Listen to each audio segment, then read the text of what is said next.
भी होंगे, सब होगा, हर चीज होगी। ठीक है, शुरुआत करते हैं। सर्कल्स नामक चैप्टर क्लास 9th में भी आया था, क्लास 10th में भी आ रहा है।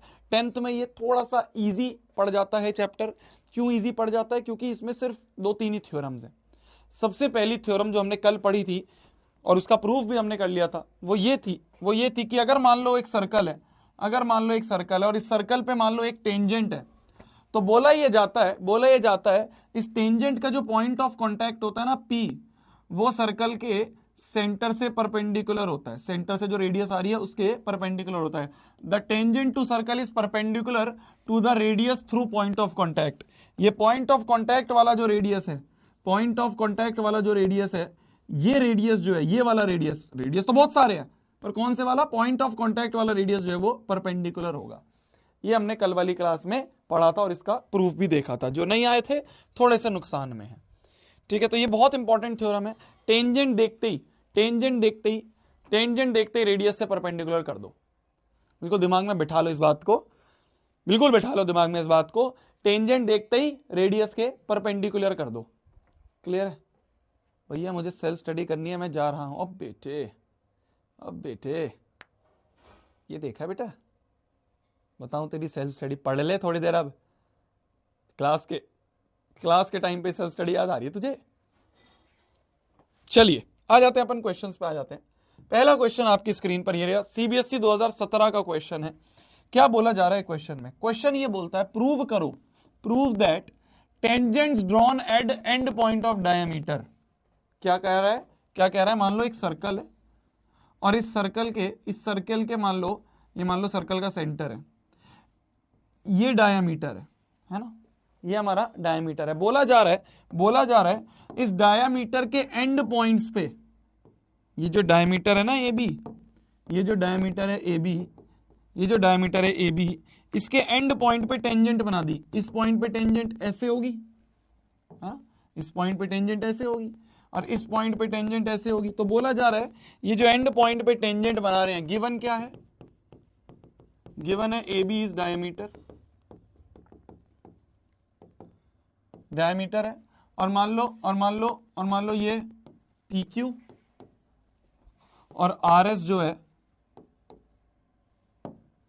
P Q and R S are tangents.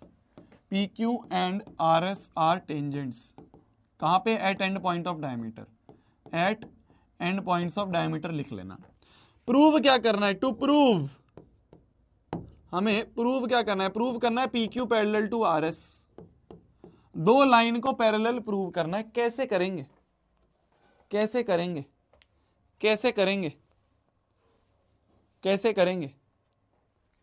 Mic सही नहीं है, दूसरा माइक चेंज कर लेता हूं।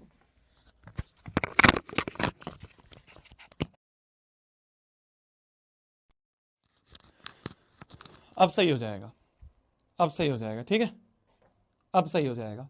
हमें प्रूव करना है P Q parallel to R S. ठीक है, देखो एक चीज एकदम दिमाग में आती है, प्रूफ पे आ जाए अपन। एक चीज एकदम दिमाग में आती है, शोभित भैया ने बोला है जैसे ही टेंजेंट देखो तो उसको रेडियस के परपेंडिकुलर बोल दो। तो क्या मैं बोल सकता हूं? ध्यान से देखना, क्या मैं बोल सकता हूं? Angle O A Q 90 degree होगा। सिमिलरली ध्यान से सुनो, कान से सुनो, फिगर में देखो, क्या एंगल ओ बी एस ये भी 90 डिग्री होगा? क्यों होंगे भाई? देखो ना, टेंजेंट रेडियस, भाई डायमीटर क्या होता है? डायमीटर रेडियस के तो आधा, रेडियस के तो ट्वाइस होता है। ये भी रेडियस, डायमीटर का मतलब क्या होता है? रेडियस का ट्वाइस। तो क्या मैं बोल सकता हूं ये जो होगा ये 90 डिग्री पे होगा, और ये जो टेंजेंट है ये भी पॉइंट ऑफ कांटेक्ट पे 90 डिग्री पे होगा। तो एंगल ओ ए क्यू 90 होगा, एंगल ओ बी एस 90 होगा, है ना? तो यहां हम देख रहे हैं अगर इन दोनों को हम ऐड कर दें, तो angle O A Q plus angle O B S जो है ये 180 आ रहा है। सिंस, ध्यान से देखना, सिंस दीज बोथ फॉर्म्स क्या फॉर्म कर रहे हैं? Forms pair of co interior angle, तो therefore P Q is parallel to R S. Co interior angle बन गए ना, co interior angle whose sum is 180, 180, को इंटीरियर एंगल है जिनका सम 180 है।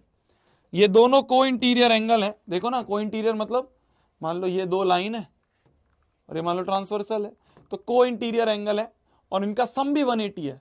तो अगर को इंटीरियर एंगल है और सम 180 है तो ये दोनों पैरेलल होंगे। याद आ रहा है, लाइंस एंड एंगल्स पढ़ा था, लाइंस एंड एंगल्स में पढ़ा था। तो अगर ये को इंटीरियर एंगल और को इंटीरियर एंगल का अगर सम 180 आ रहा है, को इंटीरियर एंगल्स का अगर सम 180 आ रहा है, तो हम कह देंगे ये दोनों लाइन आपस में पैरेलल होंगी, ये दोनों लाइंस आपस में पैरेलल होंगी। हेंस प्रूव्ड, हेंस प्रूव्ड हो गया।